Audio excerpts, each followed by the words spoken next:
that they're going to get a term paper on LNG technologies, and they may get a quiz. So they're all here, and you may see them taking notes or taking pictures and being part of the process. So you're encouraged to ask a lot of questions later on. Anyhow, without ado, I would call Professor Dale Weber, our principal, Provost Johnson principal, to come and just bring brief greetings to you all and encourage, let you know what Research Day is all about and where we're going. He probably don't have a lot of details about what engineering is doing as yet, but he knows there are many great things to come. Principal?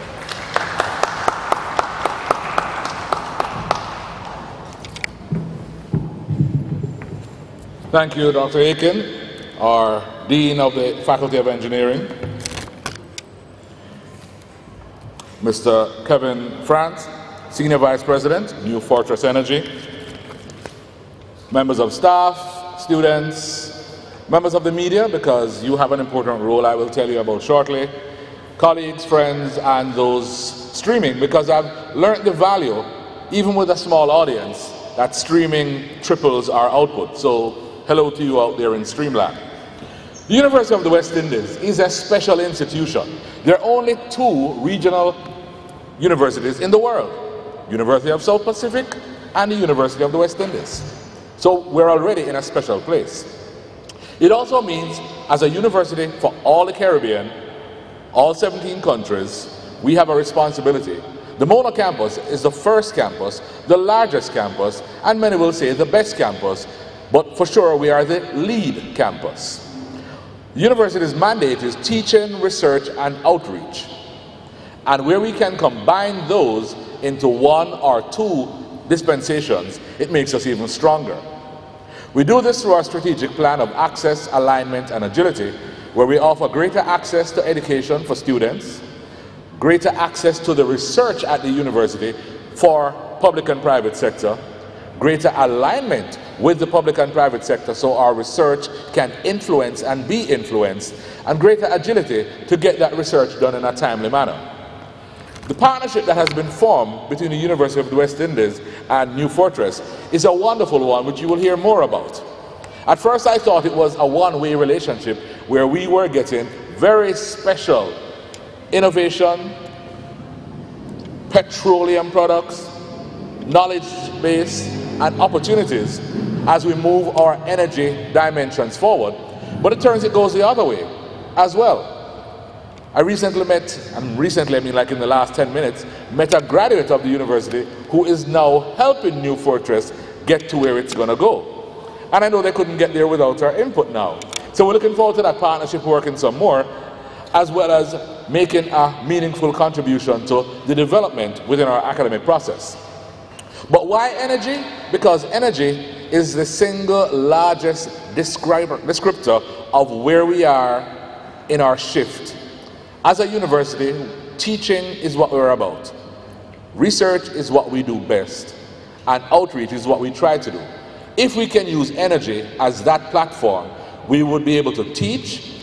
We have a Faculty of Engineering, research, Faculty of Engineering, and other faculties that do energy research, and outreach, which is to get outside of just the campus to the rest of Jamaica. And the linkage with New Fortress is giving us an opportunity for all 3.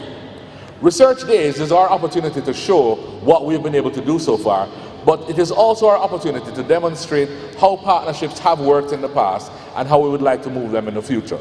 So I therefore take great pleasure in welcoming you to this talk to hear more about how New Fortress has worked with the university, how energy can make a difference, and what you can do to make that difference a reality.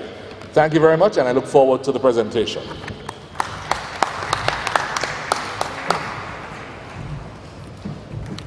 Thank you very much, Principal Weber.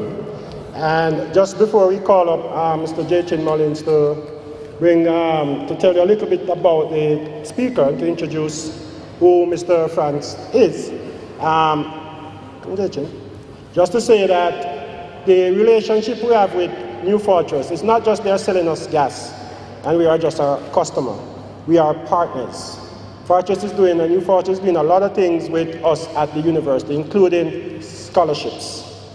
And that's students you want to know, if you don't know about that, they started with 5, they're up to 10, Last year it was $2,500 per student, and we didn't have enough engineers who applied. So principal we gave to some medical and law students as well. So we filled the 10. This year, next year they're going to increase that to $5,000 per student for the 10. So you encourage engineers are priority. If you don't apply, we're going to give it to med students and law students again. But you need to be encouraged to apply and keep up very good GPAs. Then I will fill you in as we go along. And with that, I call Mr. J. Mullins. And let me tell you who J. is, for those who don't know him. He is the recipient of the class of 1967 Award for Innovation and Excellence. He is our poster boy while he's in undergrad, and he will expect to be a massive ambassador in graduate. He wasn't born in 1967. What's the class of 67? The class of 67 are University of the West Indies graduates from the campuses, Mona, St. Augustine, and Caville campus. They have graduated in 1967. And they're all living. I'm kidding. But those that are living, they participate. They include Professor Neville Ying, who is still a part of this university, Dr. Vin Lawrence, who you know from Gentech, and many others who are out there who have been leaders in industry, and they participate, and they are very, very proud to give that honor and that recognition to J. Mullins. And he's determined to set an excellent example so that next year the recipient have to come better than J. So the ball is in your court, first years and second years. Over to you, J. When they graduate in class of 21, they must have one. Exactly. Start the process. Good afternoon, everyone. Kevin Frant is the Senior Vice President of Energy and Distributed Solutions at New Fortress Energy. He is responsible for developing both in-house and customer cryogenic solutions. Kevin is a mechanical engineer with more than 30+ years of system design, automation, power, refrigeration, and energy experience. After graduating from University of California, Berkeley, Kevin joined GE for a 17-year career focused on gas turbine optimization and controls. During his career at GE, Kevin also completed his master's in Germany. Kevin joined New Fortress Energy 2 years ago. Prior to joining NFE, he developed 2 large LNG Conroe ships for Crowley and a shoreside bunkering facility in Jacksonville, Florida. Kevin is responsible for technical implementation of LNG systems at NFE. Recent projects include multiple LNG gasification systems for customers in Caribbean, such as Jamaica, Bahamas, and Puerto Rico. Today's presentation highlights using LNG for a combined heat and power projects in both large, medium, and small industrial sites. Ladies and gentlemen, before I even introduce Mr. Kevin Frant, I did some research on him, and apparently, while attending the University of California, Kevin and a team of 2 other engineers designed and built the world's fastest bicycle. It's called the Cheetah Human Power Vehicle. After graduating this specially designed human power vehicle, it actually set a world record of 69 miles per hour. That is 111 kilometers per hour. Ladies and gentlemen, Mr. Kevin Frant.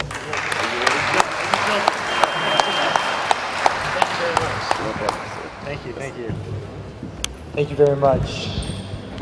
Thank you, distinguished guests, students, and as well as Professor Akins and Professor Weber. I'm very honored to be here today. I'm sorry for the American accent. Hopefully you guys can understand me. But we're going to talk a little bit about what New Fortress Energy is doing here in Jamaica and some of the advantages of using liquid natural gas.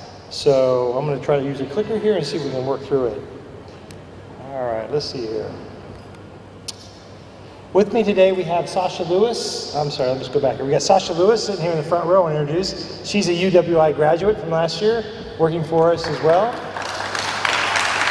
And she's doing a great job.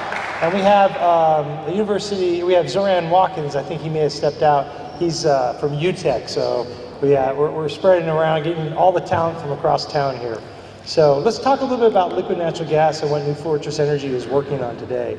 It's a very cold product. It's a cryogenic product. It's a gas, and it's methane, mostly methane. It's got some ethane, some propane. It's got some what we call heavies in there, which add a small percentage. We've taken the carbon dioxide and the nitrogen out of it, and then we liquefy it. And it's essentially what it would be is equivalent to taking like a beach ball size of gas and basically taking it down to a very cold minus 160 degrees Celsius, and it shrinks down to be something like the size of a ping pong ball. Well, if you can imagine, you can now ship ping pong balls to Jamaica and around the world.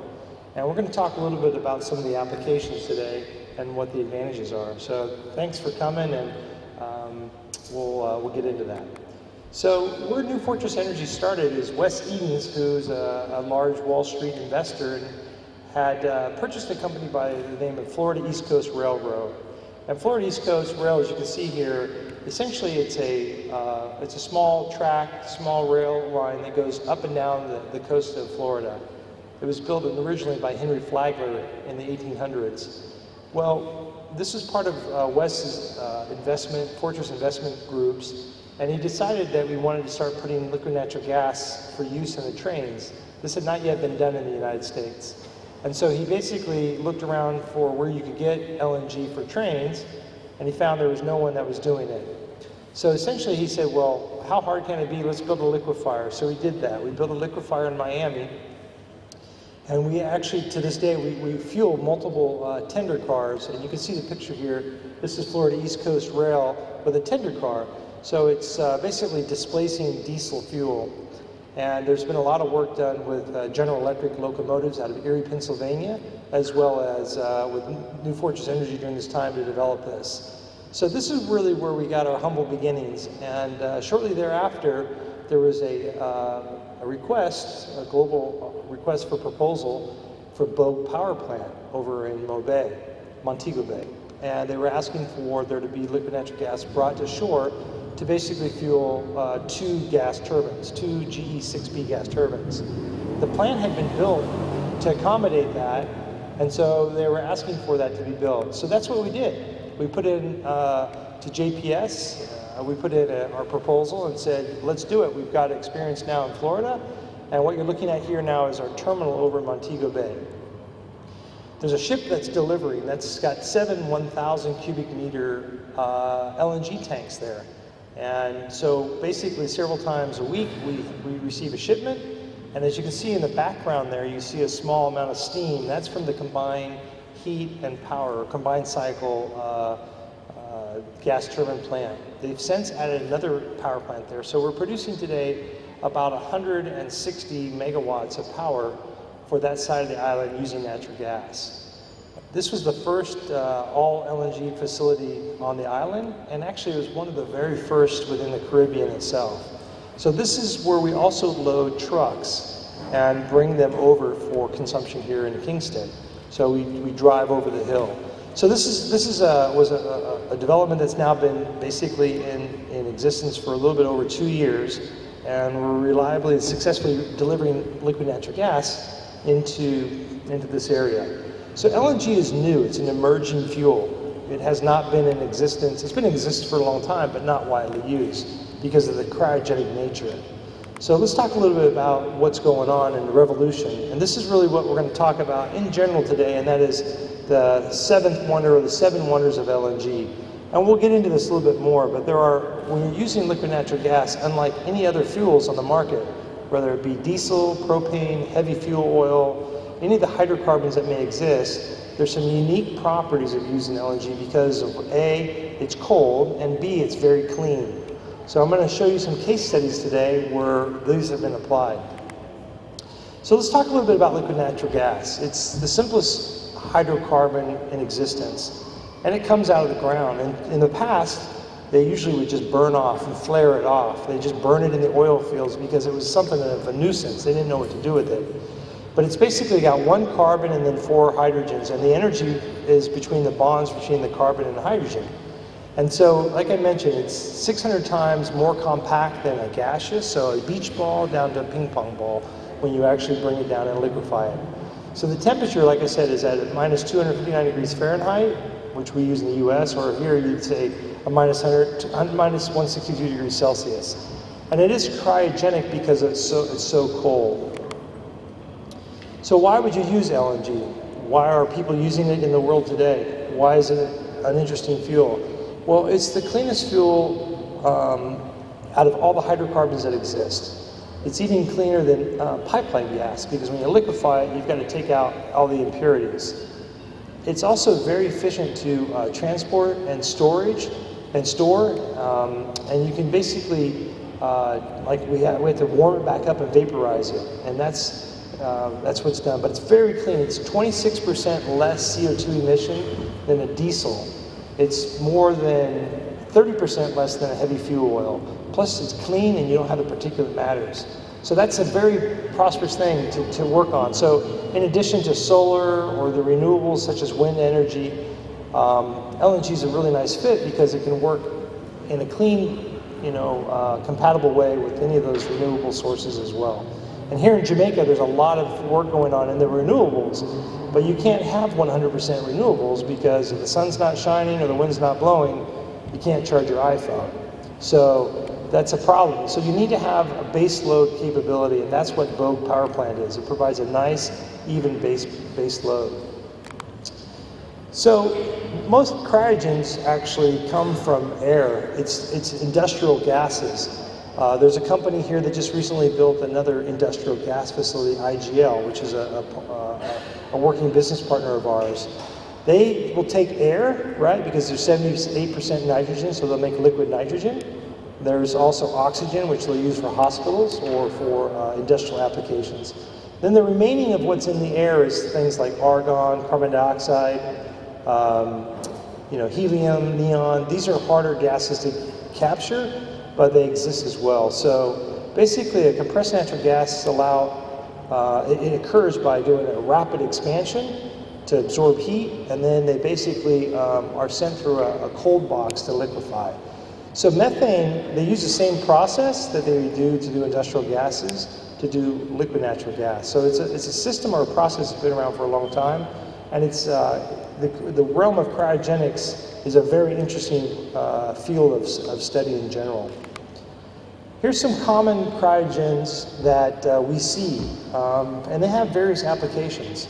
But you can see that the different temperatures, and these, I apologize, but they're in Fahrenheit. You can kind of imagine the scale, though, would be the same in Celsius, just with a conversion.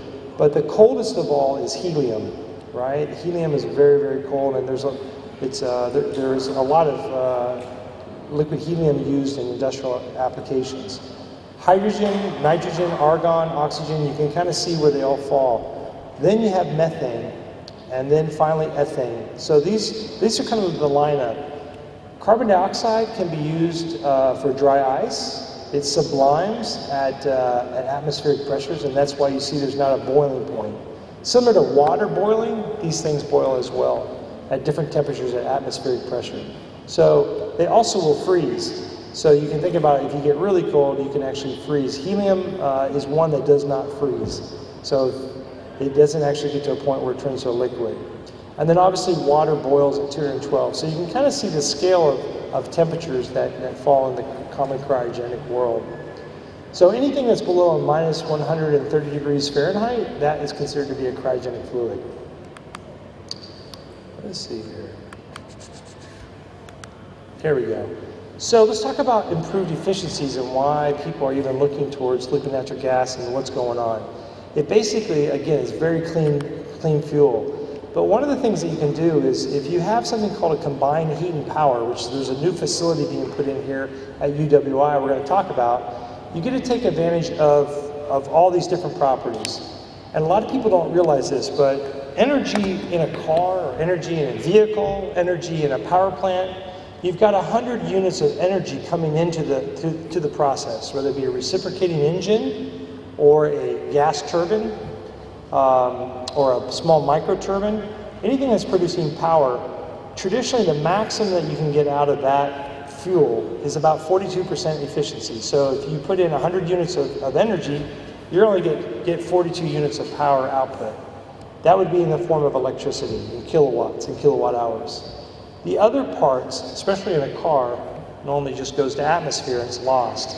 So in general, converting fuels into energy is not 100%, it's not very efficient. I mean, you're losing almost 60% of the energy to the heat into the atmosphere.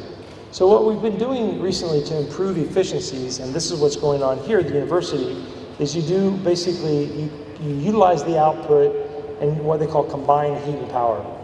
And that's basically taking away the heat, creating steam, creating hot water, and in some cases even taking the exhaust and using the CO2. And I have a very specific example. But you can kind of take a look from a reciprocating engine where the different areas of the power go. 42% you can get energy, but exhaust is like 30% of the heat is taken away. There's also a radiator or basically the jacket water, and then there's just heat coming off the engine. So we've been working on ways to basically capture that as well in order to improve efficiencies. And there's something very unique with liquid natural gas, and that is when you vaporize it, since it's so cold, you can capture that cold energy and you can use it in your industrial application. So here's typical power plant and a steam plant. So if you take the university, for example, here, we've got lights on. So we're taking a power plant that's producing somewhere between 30 to 40% efficiency, and we're producing power. So power coming in, let's say it's 36% efficient. And then if you have a boiler where you're actually trying to produce hot water, normally that's about 80% efficiency. So you add the two units together, right? You're taking in 100 units of fuel on both the power plant as well as the boiler, and you're getting basically about 58% efficiency. But with a combined heat and power or cogeneration, you take 100 units of fuel in, and you can increase, we're using higher efficiency engines, so you get 42% of electricity, and yet you get 38% of that heat out of it, so you're getting closer to 80 and 90%. So by simultaneously using both the power and the heat, you basically can lower the amount of fuel you consume. And this is what we're working on today, and this is what UWI is working on right now. So let's look at what we call combined heat and power and the 7 wonders of LNG. And I'm going to talk about some applications and give you some real-world examples. But like I mentioned, you get the steam, you get to capture that heat and create steam. You can put it through an absorption chiller, which is what's happening here at UWI. So you can actually get free cooling. Let's see here, I'm trying to make it work. You get chilled water. You can then actually capture the exhaust because it's relatively clean, and you can actually capture that CO2 and use it in your process. And these are the temperatures, that heat coming off the engine is about 450 to 500 degrees Celsius. So it can do a lot of work. You can also take that hot water jacket and you can create hot water, which could be, if you're actually generating steam, you can actually take that hot water and what they call economize. So you heat up the water before it goes into the heat exchanger. You can also then, like I mentioned, get electric power out to power motors and lights. And then also you can generate a lot of hot air from that engine, which people use in industrial processes for drying or for drying out the plant. So the 7th wonder that we've talked about here, though, is actually getting that free energy from the vaporization, because you're taking that very cold liquid and you're warming it up. So you have a heat exchanger, and you then bring that cold energy into the plant. So these are the items that you can do, and this is where you wrap your engineering mind around it and say, wow, I can optimize this. So this sounds like, okay, this sounds really great theoretically. Has it been put into practice? So let's talk about a project I worked on at Coca-Cola down in Puerto Rico. They were burning diesel in their Cleaver Brooks boilers, and they needed the steam for pasteurization of Powerade, their energy drink. So what we did is we converted that from diesel to natural gas by putting it in a system, and we did vaporization in a shell and tube heat exchanger.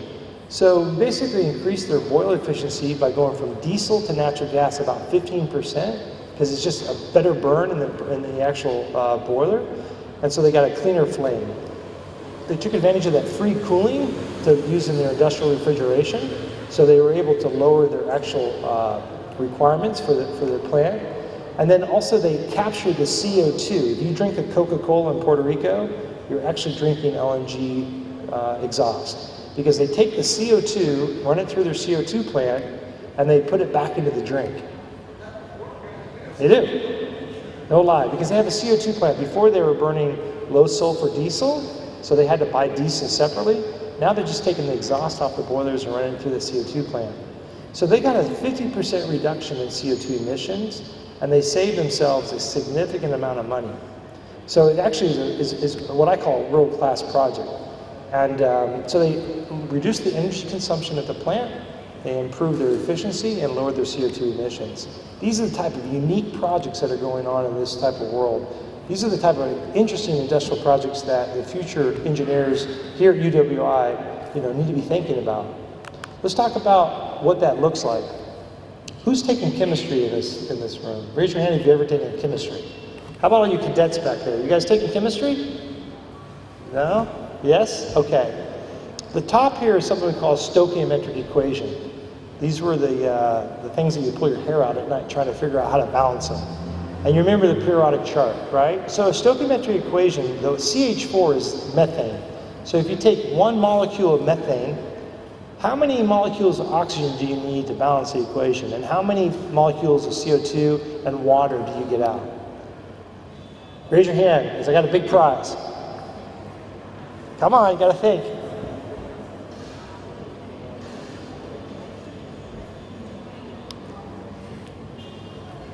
Six?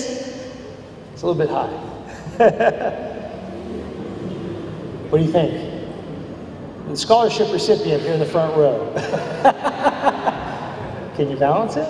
4? All right, let's take a look at it here. Let's see if I can. It's actually 2 molecules of oxygen and 1 molecule of produces 1 molecule of carbon dioxide. So think about this. With LNG or methane is what it is. You only get it's a 1-to-1 ratio, which is great. And you get actually 2 molecules of water. Well, we know that water doesn't hurt the atmosphere, right? It goes up, it becomes clouds.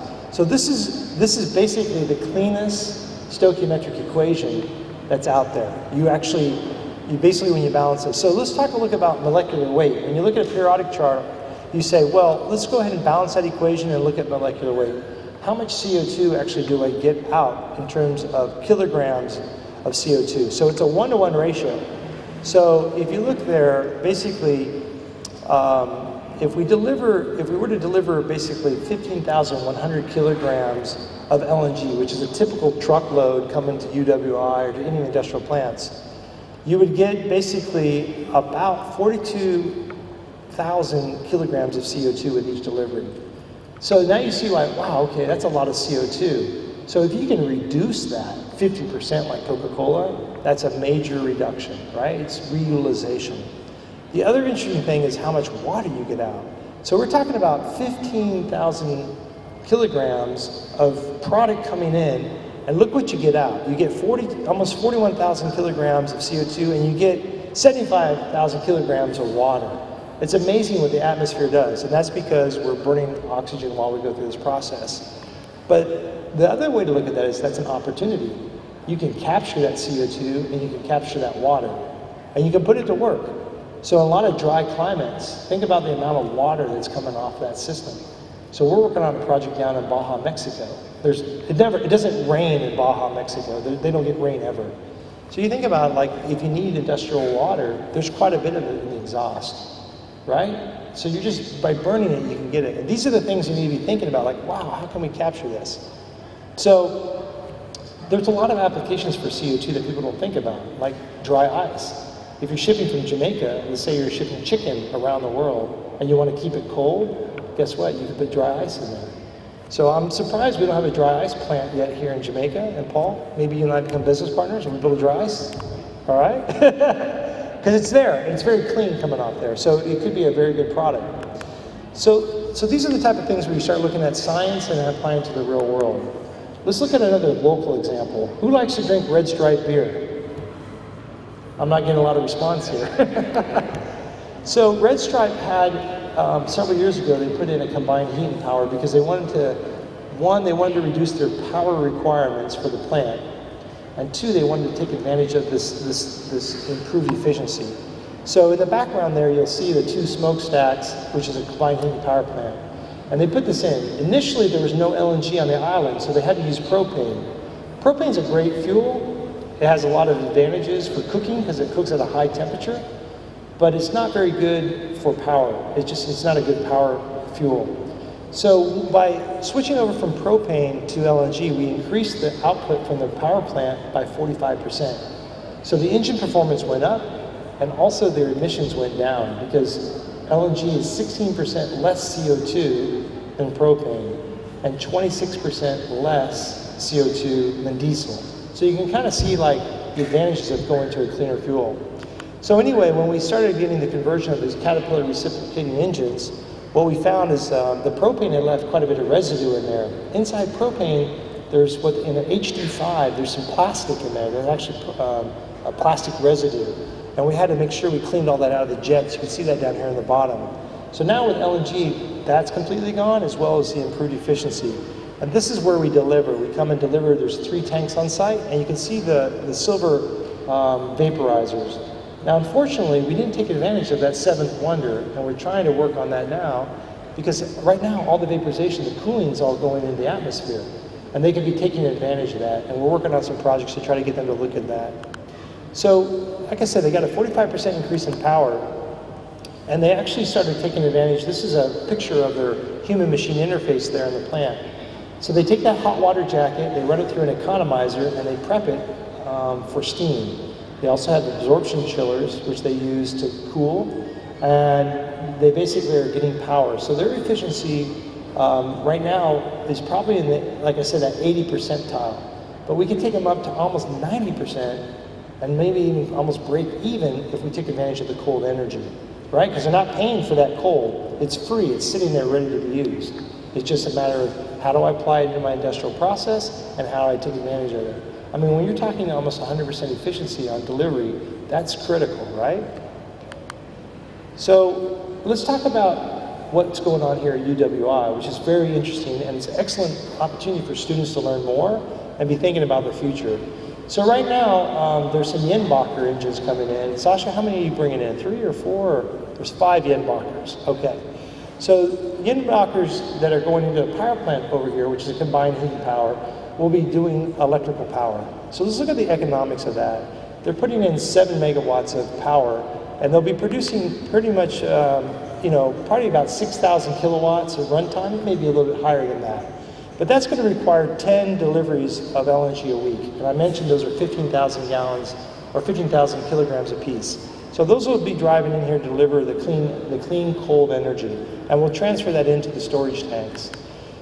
So at a 40% efficiency, which they claim you can be 42%, but let's just say 40%. Usually an engine like this or a power plant will cost about $1,000 to $1,200 US dollars per kilowatt. So you multiply that out, investment that's going on, and there's about $8.5 million to get the facility set up. And UWI's got some partnerships where they're working on that with GE to put that together. But if we talk about the return on investment, just on the energy alone, essentially, it's cut off here, but I'm going to say if you're paying about 24 Jamaican dollars per kilowatt hour, which is like 19 cents US, the ROI, the return on investment, is about 2.5 years just on the energy alone, producing that. What's really great is they're getting ready now to take advantage, though, of that exhaust heat and to put it into the absorption chillers to provide cooling for the entire campus. And that facility has already been put in place for that. This is just the final chapter of the story. So your efficiency, again, your return on investment for producing the power is about 2.5 years. With the added heat absorption, it's going to be even faster than that. So now the university is in a position where it's saving significant amounts of money, not only providing power to the campus, but also cooling to the campus. And this has required quite a bit of engineering that Professor Akins and his team have put together. It's pretty exciting.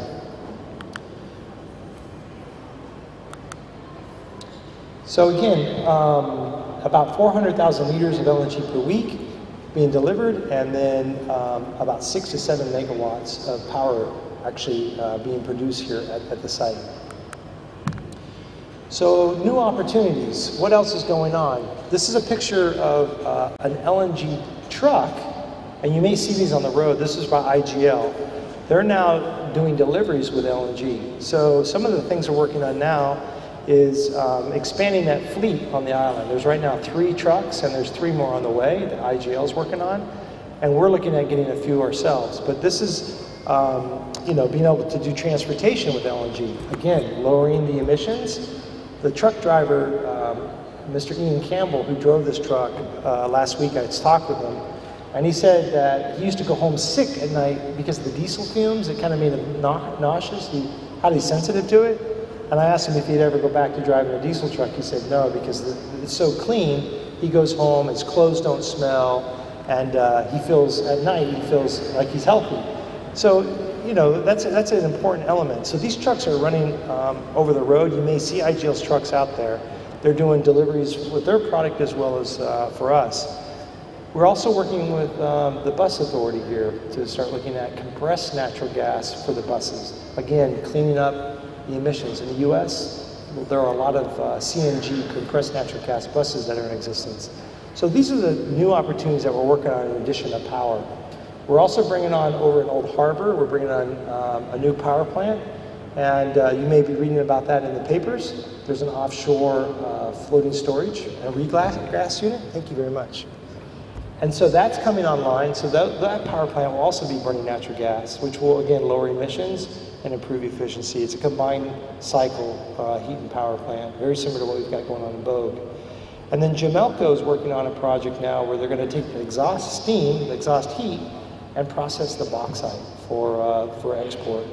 So these are the type of exciting new opportunities that are going on Jamaica. And I'm going to be honest with you, Jamaica is way ahead of the rest of the Caribbean in terms of this technology.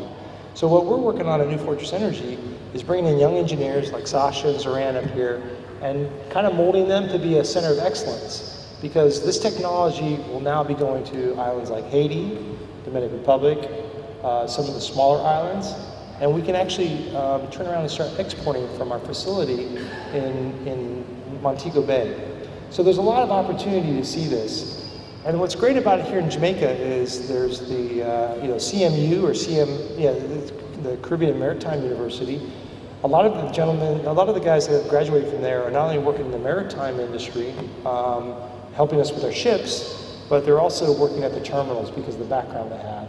So there's a lot of opportunity here that's growing in Jamaica, and not only for just what's going on in Jamaica, but can be used in the rest of the Caribbean as well, in the CARICOM nations. So I greatly appreciate your attendance today, and if there's any questions, I'll go ahead and answer them now, and then we'll go from there. Thank you.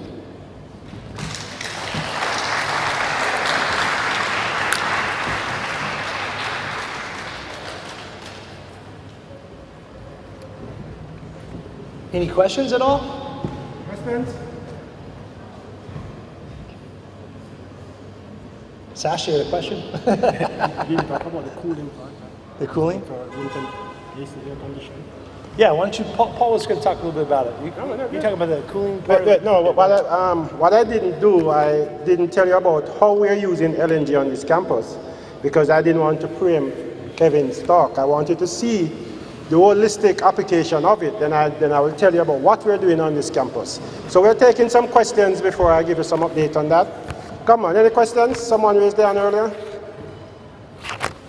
Yes, Wayne.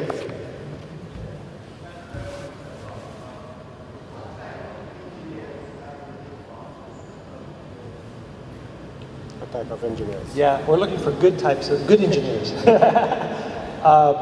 The disciplines in cryogenics, you don't learn, I didn't learn about cryogens or cryogenic applications while I was in school, and I studied mechanical engineering. So mechanical engineers, chemical engineers, electrical engineers, civil engineers, all types of engineers, because in order to put these systems together, you've got to have all those disciplines, and we all work together. Primarily, though, I would say both mechanical and chemical engineers are the main focus. But marine engineers, I mean, think about what's going on with the Golar Freeze. Those are all marine engineers on there keeping that plant running on that marine platform. So really, every element of engineering is applied here. And I realize my students, they look a little distraughted. Electronics engineering and computer systems engineering. comes under electrical engineer. So when an American says electrical engineer, they mean all of those, plus electrical power. All right, let me give you an overview of what's happening on campus while you think of what questions you want to ask. We have something called an AC cooling plant. What it does, it chills water down to about 7 degrees Celsius, and then it pipes it into buildings. So we have 4 main sections on campus that it's piped into. We piped into the call center, the Sutherland Call Center, the medical teaching and research complex by Basic Medical, sections of social sciences, Mona School of Business, and the Faculty of Law. Now these buildings are designed with cooling where it comes in and you see these big vents. So imagine a radiator in a car. So you have this cool water going through these fins, a fan is blowing over that, and then the air comes off as cold air, sent through a vent, and then sent to the different sections of the building. And then you have various controls to regulate all of that. So it's very, very economical when we do it that way. So this plant has been built since about 6-7 years ago. When it was built, the idea was to have engines running to create electricity. The exhaust from the engine will produce the heat that's used to drive what is called the absorption chillers that use thermodynamic processes to convert. This is where the chemical engineer and mechanical engineering comes in. Thermodynamic processes to convert that heat into cooling through compression and expansion. Convert it into cold process that cool the water down. And you don't want to make it too cold, because you don't want it freezing the pipes. And then pumps send it around to the different customer sites. So the idea, when that happened, there were some financial issues, as there usually is. And the campus could only, at that time, manage half of the project. So they were not able to put the engines in then. But what they did was get LPG, which is propane. The propane tank is still there from IGL, and burn the propane gas to provide heat that they use in the absorption chillers. And then that now provide the cooling. That has worked well, and when we met Fortress, through Monatech Engineering, the commercial arm of the Faculty of Engineering, we proposed to the campus I remember I was telling the principal, October 2016, we proposed to the campus that we should now relook at bringing engines and see how well we could get this cogen plant up and running. I'll tell you why that's important. So, long story short, we are now installed 5 GE Type 4 dual fuel engines that burns natural gas and propane as a backup, should in case Fortress don't like us anymore and decide to take their LNG somewhere else. We could go back to Petrojam and get propane, but that won't happen. So we are bringing those engines in now to show the goodwill from Fortress and the actual savings to the campus. Even before the engines were here, the first thing we did, we converted the LPG supply to LNG supply. And Fortress did all of that at their cost. So it's a partnership. They put the ISO, what we call the ISO containers. It looks like the stuff that's on the back of the trucks. It's on the ground, and this is at minus 162 degrees. So you need to get that to room temperature. So what they did, they have what's called vaporizers, and it converts that, then it sends it to the thing. So all of that Fortress did at their cost.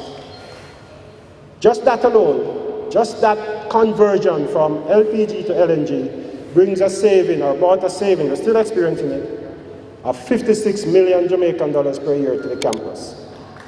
Good. And that's measured. As a matter of fact, every month at Monatech board meeting, when we present the amount of LNG that's been used and paid for, we compared it to the similar LPG, and we're seeing like 30, 40, 50% savings. When you translate that, the principal says you need to see a diagram, a graph of that, so you can show it to everyone. So it's very important, and that in itself laid the pathway for the engines now, which are there, they're installed, they're there. I can't all take you there, but when you're passing, you can go by Sutherland or Law, you can look over through the gate and see what's happening. There are 5 Jenbacher engines, 1.4 megawatt each with natural gas, And if we use propane, it derates by about 30%, I think, so we'll give about 1.1 megawatt. And the campus peaks at 6.5 megawatts. So all 5 engines will be running like now, when we're all in our offices and labs and air conditionings are running. And in the night and weekend, it's about 3 megawatts. So we already work out the logistics for the engines and how we're going to run and operate that. So Fortress now puts in 5 of those ISO containers. So those fuel now will now drive the LNG, the natural gas will now drive those engines, which will provide electricity and immediately reduce our electrical costs, or energy from JPS. Do you know what our cost of energy from JPS is per month? That's in the past. It's a lot. When you're peak, it's probably over $80 million per month. And with the dollar trending up, it comes down with the dollar kind of, you ever see those graphs trending up? Then you can see where we're going with that. And just putting in this plant, just the energy alone, we are going to reduce our electricity bill by bringing it down from 80-something to about 30-something million per month. And that includes all the O&Ms and the cost of fuel and all of that. And that's with the partnership we have with Fortress, because after a while, the thing that drive the cost most is the cost of fuel. So we'll be having a lot of discussions in how we could work with them and bring down the fuel. And one of them may be that we may even talk to Ghana, who have a lot of natural gas that they find. And we may say, come Fortress, let's go down here and see if we can put a liquefaction plant and have our own ship and all that stuff. So you never know where this will go, but we are working on it. But this is a partnership. Now, the other part of the savings, as we heard, the gen back has heard us 42% efficient. The heat from the exhaust, we are now piping that straight into the chillers. So we don't need to burn the gas anymore for the chillers. So all that cooling is free, technically speaking. Once you invest the capital, with the capital investment, the cooling is free. And that cooling will go to Law, who is now an electrical chiller, we're converting them back, go to Sutherland Call Center, Medical Building, and MSBN. And that in itself will reduce the electricity that we're using in those facilities that have to, co-cool. And that in itself will be another saving. So don't be surprised we get our electricity bill down to 30 million a month, or even less. And that will be, for you students and your generations after this and after this, that will be massive savings. The investment is for 15 years in terms of the monies that the people put into this. So we pay all of that off. So 15 years from now, our energy bill will be down to single-digit kilowatt hour. Now you see that what Frant showed at 19 cents is of the past. JPS bill is about 23, 24, maybe about 26 US cents by now. And we are going to bring this in for less than 50% of that. So that's where the savings is going. I see Jay Chin have a question. You don't look excited. Anyway, no, you can be excited. There are some snacks around here after we finish, so be excited.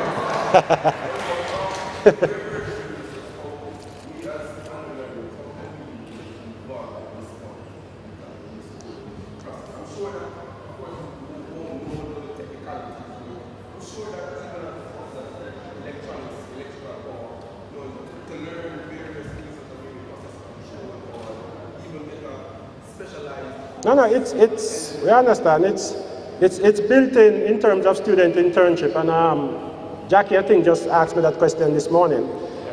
So with the engineering students, first of all, we'll have tours, take you through. For the electrical power guys, it's built into their labs. But the reason why you're not getting too much of that now is because the plant is under construction. So UE right now has turned over the operation of the plant to the contractors, which is Polaris from out of USA. So they are in control of the plant. So we don't want to have students in their way. But when you're finished and the plant is fully turned over to UE, then we will have full operational control of the plant and we will be able to manage the internship process. But that is built in because what Frant didn't tell you, JPS they have a 101 megawatt plant down by Bogue in Mobe. That's natural gas. They are building a 190 plant at Olabo, natural gas. And the one at Jamalco is a 96 megawatt. So that when you add all of that up, that's about 400 megawatt capacity generated from natural gas. JPS overall production is 800 megawatt. That's what powers the country. So 50% of JPS power will be coming from LNG. And this is why we know we'll always have LNG. Because if we don't have LNG, then the country is going to be in serious problems. So LNG will always be here. And I know Fortress is planning on putting in other distribution sites and stuff. So, questions? I want to answer this question here. Oh, wait. So here's what I've always learned in my career after 30 years. Don't wait for someone to ask you. Start doing a study. All these things, you kind of teach yourself. So start looking at the brochure of the Inbockers coming out here. Look at the efficiency, and start getting ready. I don't know how. It's going to be up and running sometime, probably later in May. But then you get some data and volunteer, be an intern. Go look at the system. You have 100% access to myself, Sasha, Zoran. You could ask us questions about the LNG. How many BTUs are coming in? Like what's the energy content? Just start educating yourself, because as Professor Akins has alluded, those are going to be skill sets that are really sought after. And this is so new in the world, right, that there's still a lot to be learned and discovered. It's not all worked out yet. These are things that we're trying. Some of these applications are new. We're the first to do it. We didn't know. We put in a brand new gas turbine over at in Montego Bay, and they needed higher pressure. When we built the original plant, we didn't have that in mind. So we had to do a bunch of testing on high pressure pumps. Can we even give them the pressure they want? We ran through a bunch of tests and so forth. I called the manufacturer. They told us, no, you can't do it. I said, no. I won't accept your answer. I'm going to go check the data myself. And we ran a series of tests and said, we can do it. So these are the things. I mean, we're on the edge, and that's what's beautiful about being in Jamaica right now. You have the opportunity to learn about this, and it's very translatable not only in country but out of country. And the idea of JPS having 50% natural gas engines powering driving their capacity means that they will need trained workforce, trained engineers. We have putting in place the capacity to train you. So if you think you're in demand now, Sasha was employed before she finished her exams. I'm telling you, she's right there. You can talk to her. She did the interview and she had 2 exams left, and she signed the contract. And like her exams finished Friday, they wanted her to start Monday. And and she begged for 2 weeks and stuff. But the demand is growing, and because of these new technologies, we as educators have to envision that and ensure that we train you so that you can be there to give the technical support to these new technologies. You have a question here from?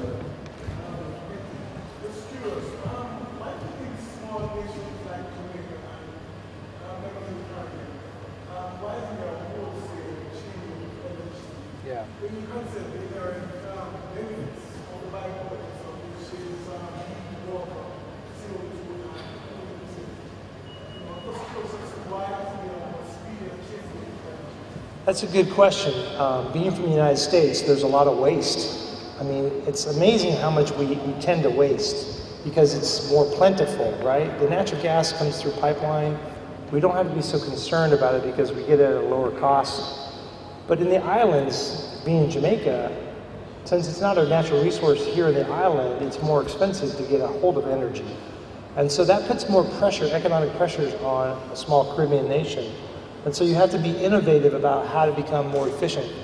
So it's, environmental, like thinking about planet, conservation. I think the islands are much more in tune with that, as well as the economic drivers. So, when you can get one thing like power, but then you get 2, 3, 4 more things, it's more innovation in the islands because of the cost pressure. That's what I believe. In the U.S., you can present these and people are like, the ROI is not that high because the differential is not there. So for example, kilowatt hours are less than half the price in the U.S. than they are in Jamaica. The cost for natural gas or any fuel is lower. And so those economic drivers help drive efficiency. It also drives innovation. And Jamaica is really well positioned to be thinking about that. These type of combined heat and power plants are being done in unique projects in the U.S., but not as frequently as you see like for a red stripe. There's a microphone right there for further questions so that everyone can hear you.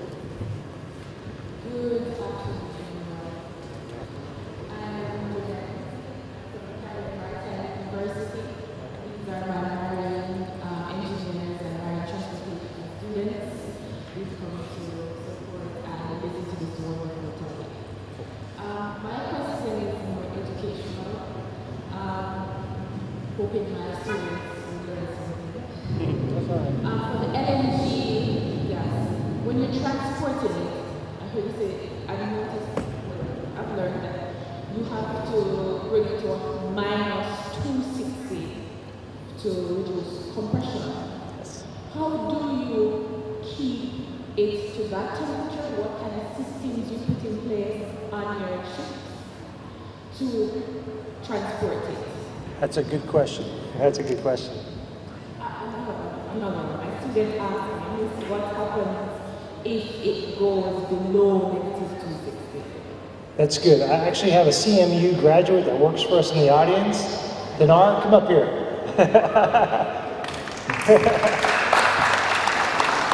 Come here, Dinar.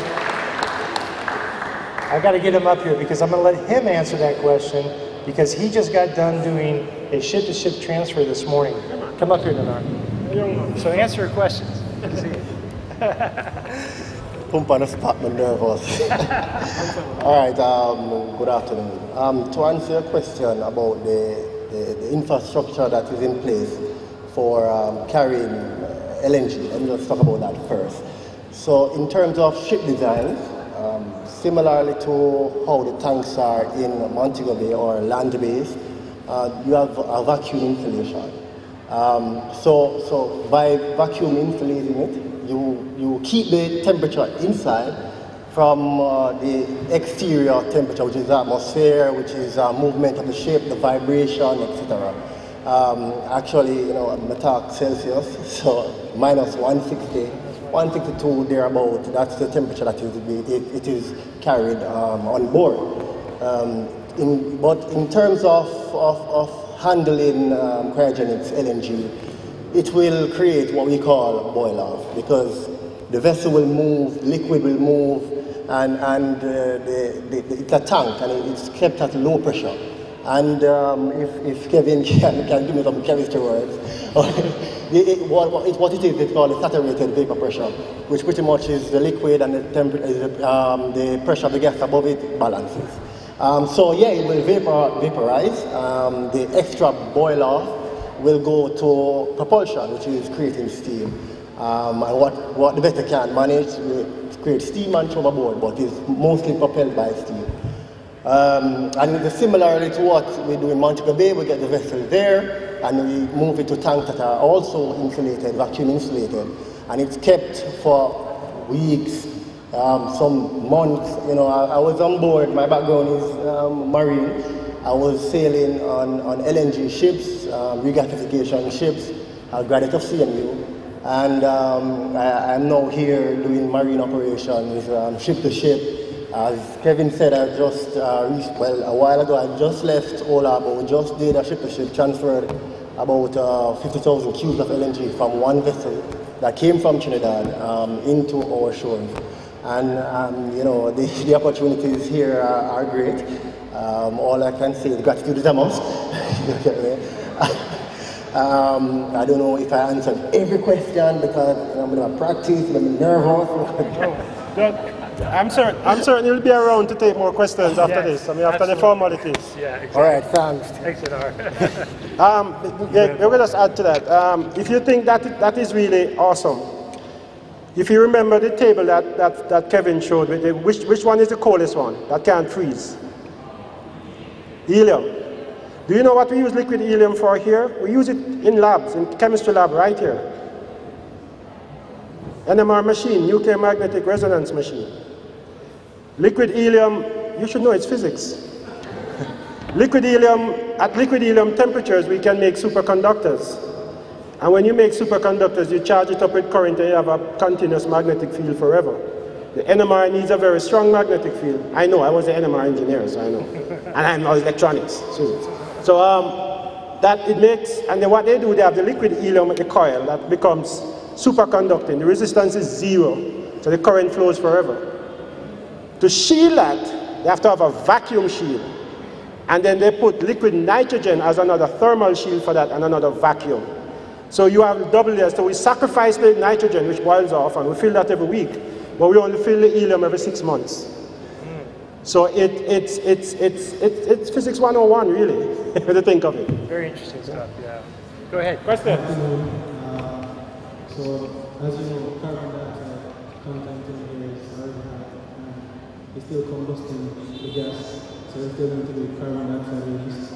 So I was wondering if you guys thought of, or if there's any implementation of repurposing the carbon dioxide in a greenhouse, or... You could, absolutely.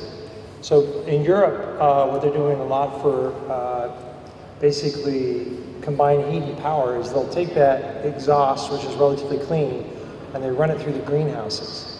It becomes basically a fertilizer. You can get about a 20% increase in growth with carbon dioxide going through the greenhouse. So they grow plants like tomatoes and vegetables year-round in these greenhouses, they use the energy to do the grow lights, and they use the heat to keep the plants warm, and the carbon dioxide to increase the growth. So some of the cold northern climates in Europe, Iceland, Canada, they do that. The other thing too that's really unique is that they're using carbon dioxide now to basically subdue animals prior to slaughter. So, for example, if you have a chicken processing plant and you don't want the chickens going crazy, you put them to sleep with carbon dioxide before you actually slaughter them. I mean, we eat chicken every day, right? So they'll actually put them to sleep, and that carbon dioxide doesn't create any kind of poison or anything. So that's another very interesting application. They're doing that quite extensively now in Europe as well as in the US. And we've had some talks with some of the chicken processing plants here to do it as well, because it's free, it's there. So you got to think about what are the applications for carbon dioxide. There are a lot of them. Again, Coca-Cola, we took it out and put it back in the product. Red Stripe, they actually deliver liquid carbon dioxide there. IGL brings it over, and they infuse that into the beer. But they could create their own. So it's not that difficult to put together a carbon dioxide plant. You use an amine solution to extract it, and then you heat that amine up and you get the carbon dioxide off. And that's what Coca-Cola does. There are small processing plants that could be used for that. So there are a number of applications. So you're starting to use your head. Yeah. Greetings. I'm Evan Hubbard, Assistant Lead Engineer at Cryogenic. So I have a question for both of you, if you're at the microphone first. Okay. Let me ask that one first. Okay. It may have been partially answered by our CMU CMI, I guess, after those Yes. back there. The vessels that you use to transport the LNG here, and I guess further down in the Caribbean when you start your operations there, are those using LNG for propulsion? As I know this is a work in progress for some Sure. kind of shipping industry. Yes. So there's a lot of regulatory now coming out with what they call ECA, environmental zones around both U.S. waters and global waters.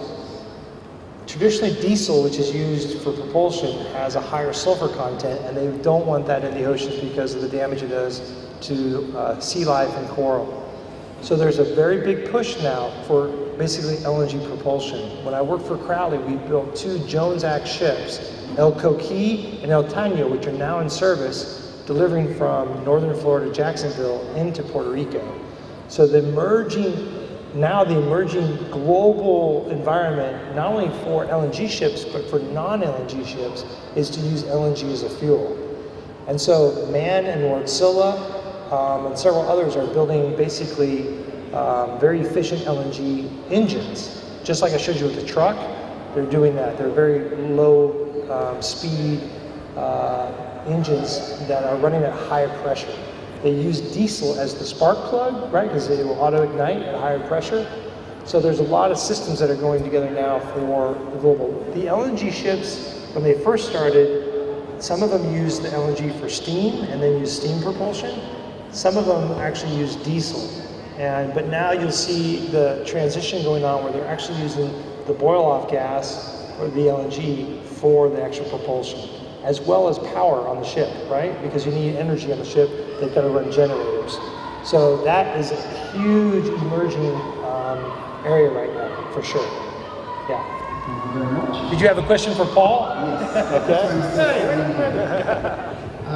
Paul, I had a little tour sometime of that facility over there. And the question I had for you mentioned that you're using the heat from the exchangers to actually drive your chillers. Is there any plan in the works to actually use the cold energy itself when you're raising the temperature of the liquid LNG through your vaporizers to directly chill the buildings and plants? Well, yes, when you do the engineering analysis and we're doing the financial and the technical, we look at every application that we can use for the LNG. And one of the first one, once we chose the engines, we look at how what he's referring to is when that minus 162 degrees Celsius comes up to 25 degrees, that energy that you have to pump in to cool it, you can now extract most of that back through what you call heat exchangers. So when we did it, we wouldn't have gotten enough to add to the cooling that we're doing, but we get enough to cool the buildings that will be on the plant. So when they were designing the vaporizers, we asked that at some point that will be built in so we can pipe that and cool the buildings that's there. But that's to come in the back end. Right now we just want to get the plant up and running. Awesome. Thank you very much. Yeah, it's a good question. I think it's a good project for the students, right? Because right now we'll be using ambient vaporizers, but it would be great to say, let's put a shell and tube vaporizer in and look at that energy and see how much you can extract and use it at the campus. The other thing we're doing, which is very unique now on several projects, is on a gas turbine. Vogue Power Plant, for example, does inlet cooling. If you take the temperature of the inlet air, which here in Jamaica is on average maybe, what's the average temperature, Paul? 30, 28. 28 degrees Celsius, which is like 80 degrees Fahrenheit. If you can cool that air down, as well as when you cool the air, you get the moisture out, and now you run that into a gas turbine, you get 10% more power output from the turbine. So you improve what it's called its heat rate, okay? A 10% increase in efficiency. Normally they'll put a refrigeration system on there, which takes about a 3% parasitic load. But what we're doing now is we're doing projects where you take that free cooling and you use that for the inlet cooling, and you get it, the fuel you're using is producing the cooling. It's not directly a 1-to-1 ratio, but it's at least 60% of what you need. Because you're very, very close. So now you got a 10% increase in power production and efficiency, and you get a better heat rate. So these are again, just trying to take advantage of squeezing the rag and getting every drop out. Any other questions? Remember, in terms of the university, where we're going is making the campus as cost effective and efficient as possible, and every savings that the campus do is translated to reduction, or at least not an increase in your tuition, and we could offer more scholarships and opportunities to students to get here. So that is what we're after, and this is why the partnership is so good, because we are not a commercial entity. We are not a Red Stripe or a CB Jamaica Boilers. We're not selling anything except education. So it's a partnership, it's a socio-economic development that we're after right here. And the other thing to think about is, I always think about the 3 Ps, right? People are important, find good jobs for them, so you go get educated, you find a good spot.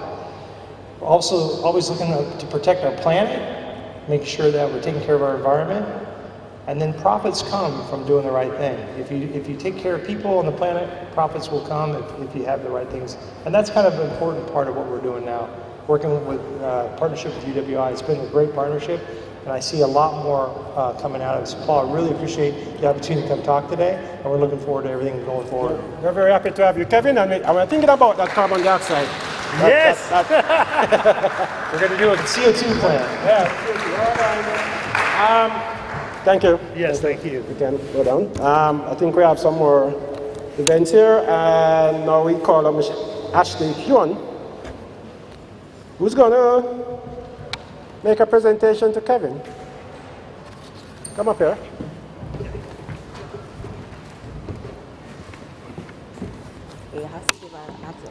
wanted to speak first. Okay, I'm going to sit down. Go ahead. Oh, you have a long thing? No, not a long thing.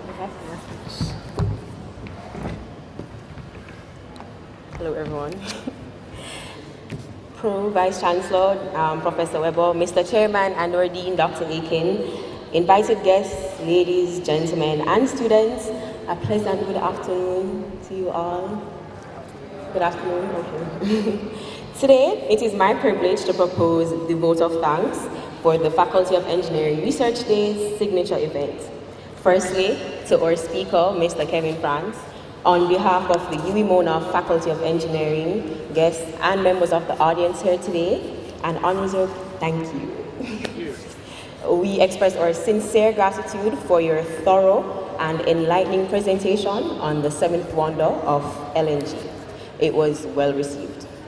We particularly appreciated your analysis of the unique combined heating and power properties of the gas and insight into its applicability in local and international systems. By virtue of your enthusiasm for this topic, we have all been edified and inspired by the multitude of growing opportunities for prospective engineers in this field. So thank you very much.